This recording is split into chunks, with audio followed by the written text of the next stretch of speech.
स्थानी सध्या फुटीर खासदारांची बैठक सुरू आहे। स्वतः एकनाथ शिंदे त्यांना मार्गदर्शन करतायत। ही बैठक सुरू झाली असं म्हणावं लागेल, कारण आता शेवटी ओमराजे निंबाळकर हे देखील शिंदेंच्या नंदनवन या निवासस्थानी दाखल झाले। तर ओमराजे निंबाळकर या ठिकाणी पोहोचलेले आहेत आणि इतर खासदार सुद्धा नंदनवन या निवासस्थानी पोहोचलेले आहेत। या खासदारांची एकनाथ शिंदेंसोबत बैठक होईल, चर्चा होईल आणि त्यानंतर आजच त्यांचा पक्षप्रवेश सुद्धा होणार असल्याची माहिती समोर येते।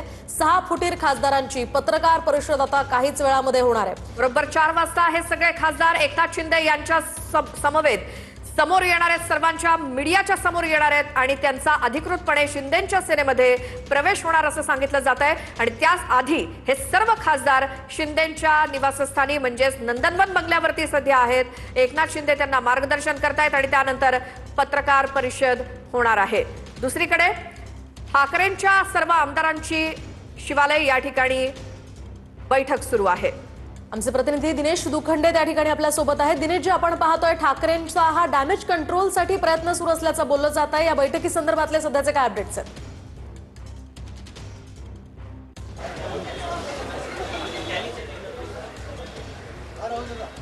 बघा, पक्षाचे 6 खासदार फुटलेले आहेत आणि या फुटीचं सावट सध्या शिवसेना उद्धव बाळासाहेब ठाकरे पक्षाच्या विधिमंडळ आमदारांच्या बैठकीवर आहे। उद्धव ठाकरे हे या बैठकीसाठी पक्षाचं कार्यालय नरिमन पॉइंट येथील कार्यालय शिवालय येथे दाखल झालेले आहेत। सध्याची ही थेट दृश्ये आहेत। उद्धव ठाकरे, आदित्य ठाकरे, संजय राऊत आणि विधिमंडळाच्या विधानसभेचे 16 आमदार आणि विधान परिषदेचे 5 आमदार या बैठकीसाठी उपस्थित आहेत। उद्धव ठाकरे आमदारांना नेमकं काय मार्गदर्शन करणार याकडे लक्ष आहे। याआधी असं म्हटलं जायचं की आमदारांना विधिमंडळात नेमकं मुद्द्यांच्या बाबतीत मार्गदर्शन केलं जायचं। ही रेग्युलर बैठक असायची। विधिमंडळ अधिवेशनाच्या आधी उद्धव ठाकरे हे खासदारांशीही म्हणजे संसद अधिवेशनापूर्वी आणि विधिमंडळ अधिवेशनापूर्वी आमदारांशी संवाद साधायचे। पण आज जर पक्षाची परिस्थिती बघितली तर 6 खासदार हे पक्षातून फुटलेले आहेत, जे शिंदे शिवसेनेत विलीन होणार आहेत, त्या पक्षात त्यांचं मर्जर आहे, सहभागी होणार आहेत। हे संकट असताना आता आमदारांना आपल्या सोबत ठेवण्याचं कौशल्य उद्धव ठाकरेंना दाखवावं लागणार आहे। पण असं म्हटलं जातं की इतक्या तातडीनं आमदारांचं टायगर ऑपरेशन होईल अशी शक्यता कमी आहे। पण तरीही या सगळ्या आमदारांना एकसंघ ठेवणं, आपल्या पक्षासोबत ठेवणं ही एक मोठी टास्क सध्या उद्धव ठाकरेंपुढे आहे आणि त्याच माध्यमातून आज आमदारांनाही मार्गदर्शन केलं जाईल। आज उद्धव ठाकरे जेव्हा शिवालयात आले त्यांना विचारण्यातही आलं की तुम्ही आज पत्रकार परिषद घेणार आहात का, तर सध्या तरी ते पत्रकार परिषद घेणार नाहीत अशी त्यांची भूमिका आहे। पण एका बाजूला एकनाथ शिंदे यांची सध्या नंदनवन येथे खासदारांबरोबर बैठक सुरू असताना दुसऱ्या बाजूला उद्धव ठाकरे हे सुद्धा आपल्या आमदारांबरोबर संवाद साधतायत। बरोबर आहे दिनेश, एकीकडे खासदार नाही तर आमदार, नगरसेवक या सगळ्यांसंदर्भात चर्चा सुरू आहे। त्यामुळे कुठेतरी शिवसेना उद्धव बाळासाहेब ठाकरे पक्षाकडनं या सगळ्याच संदर्भात खबरदारी जी घेतली जाते आणि त्याची सुरुवात काल सुरू झालेलीच आहे, कारण वेगवेगळ्या मतदारसंघामध्ये फुटीर खासदारांच्या भेटी देण्यासाठी उद्धव ठाकरेंनी सुरुवात देखील केली आहे।